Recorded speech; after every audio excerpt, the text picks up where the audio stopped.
On a été faible dans les zones de marque, c'est vrai, alors qu'on a su se créer des opportunités et qui n'ont pas été mises au fond. Donc voilà, à nous d'être patients dans ces zones, d'être organisés aussi, de manière à se donner un peu d'air et aussi dans ces moments-là à mettre la pression sur l'adversaire, alors que à chaque fois que nous on a été dans des temps faibles, l'équipe adverse a marqué et ça nous a à notre tour mis sous pression. Déjà c'est une équipe qui va se déplacer ici avec toutes ses forces, puisqu'ils ont 2 déplacements d'affilée, ici à Toulon et qui viennent avec a priori leur meilleure équipe possible chez nous. Donc ça c'est une première indication. Et ensuite, écoutez, c'est une équipe qui a changé de philosophie de jeu depuis qu'ils sont à l'Arena, hein, qui tente de déplacer beaucoup plus le ballon, d'aller jouer sur les extérieurs. Mais sans oublier quand même leur capacité à avoir une excellente conquête et une bonne occupation du terrain, notamment par l'intermédiaire d'Iri Barren, hein, qui fait un très bon début de saison, un petit peu à l'image de sa saison dernière, qui manage bien le jeu, qui est capable de fulgurance autour des rugs. Donc voilà, c'est une équipe qui est dangereuse dans toutes ses lignes et comme vous l'avez souligné tout à l'heure, c'est vrai qu'il leur manque quelques joueurs, mais malgré tout ça reste très solide, que ce soit devant ou derrière. Oui, je pense que c'est un peu le déclic qui nous manque, hein. Comme je l'ai dit, les matchs n'étaient pas aboutis sur les 2 premières rencontres, mais on s'aperçoit en l'analysant de manière plus précise qu'il y avait la place de faire un petit peu mieux. Maintenant, il faut que l'ensemble du groupe ait ce déclic-là, se rende compte ils rendent compte de leur force et de leur capacité à renverser les matchs quand c'est un peu tendu, chose qui n'a pas été le cas lors des 2 premiers matchs où c'est vrai que les temps faibles n'ont pas été très bien gérés. Voilà, donc maintenant, à eux de renverser la tendance et d'engranger ce petit manque de confiance sur une victoire. Alors, recomposer une attaque forcément un petit peu. Maintenant, l'ensemble des joueurs présents actuellement connaissent déjà le système pour la plupart, mis à part quelques arrivées au retour. Hein. Je pense notamment à Tristan Teder, qui avait fait une saison chez nous avant de partir en Pro D2 puis de revenir. C'est des garçons qui ont l'habitude de travailler avec moi, qui ont l'habitude de travailler nos systèmes, donc je pense que ça a été rapidement intégré, même s'il a fallu passer par un sas de reprise forcément. Voilà, c'est plus en termes de nombre de joueurs disponibles en fait que c'est plus compliqué, puisque on est relativement à flux tendu et que on a moins de joueurs disponibles pour composer l'équipe. Enfin, nous, sincèrement, on essaye en tout cas de faire abstraction du contexte. Voilà, le contexte, il est ce qu'il est, on le connaît. Une année qui suit un titre, c'est jamais évident. 5 semaines de préparation, c'est pas évident.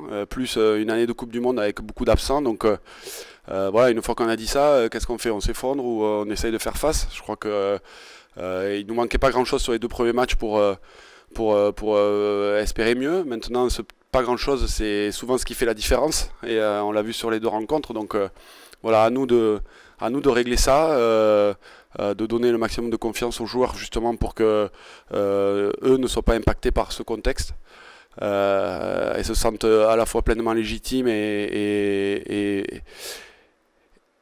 avec l'ambition que doit être celle de notre club sur les matchs à venir. Voilà,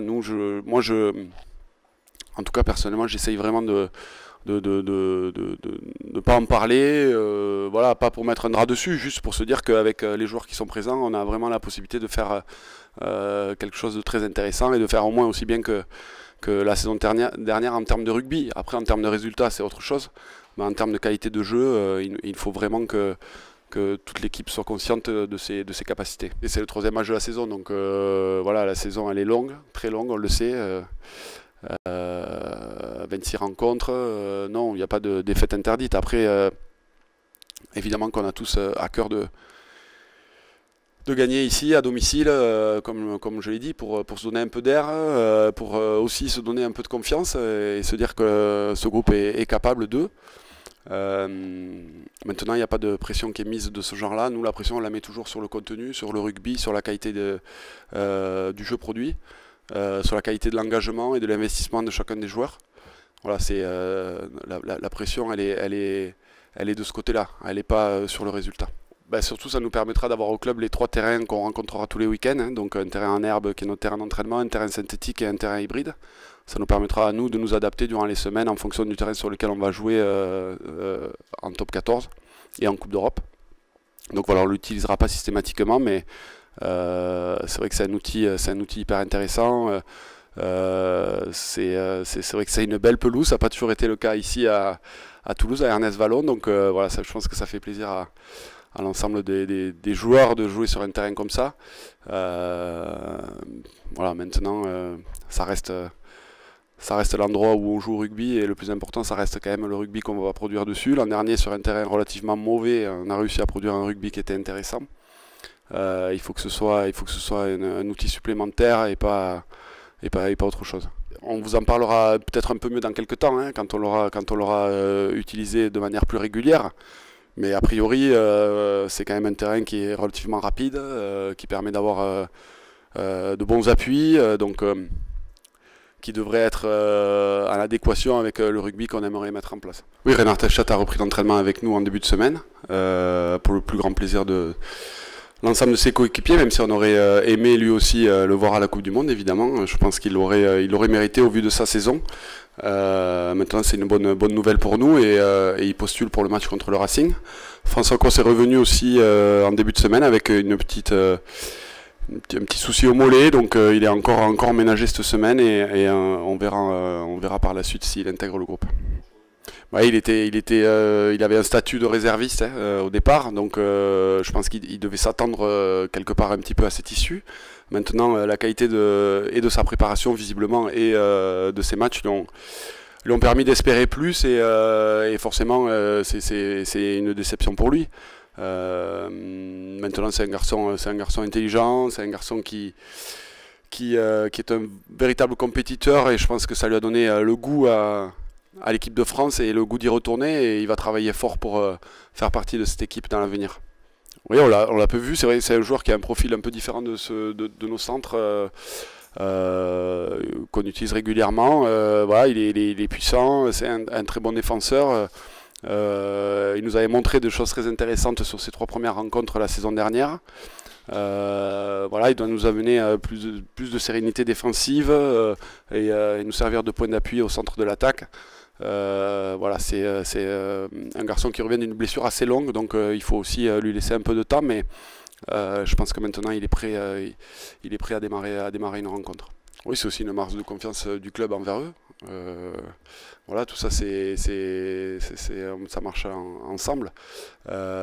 Forcément, c'est des joueurs qui ont énormément compté dans la conquête du titre la saison dernière. Ça reste de très jeunes joueurs avec beaucoup de talent qui pèsent lourdement dans l'équipe. Donc, c'est évidemment une grande satisfaction pour nous.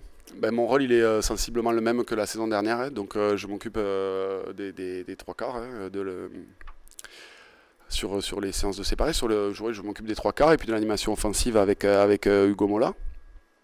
Voilà, et puis j'ai toujours un pied avec l'équipe Espoir et la formation, notamment des joueurs du centre de formation, qui, comme vous le savez déjà, probablement s'entraînent avec le groupe professionnel quasiment tout le temps.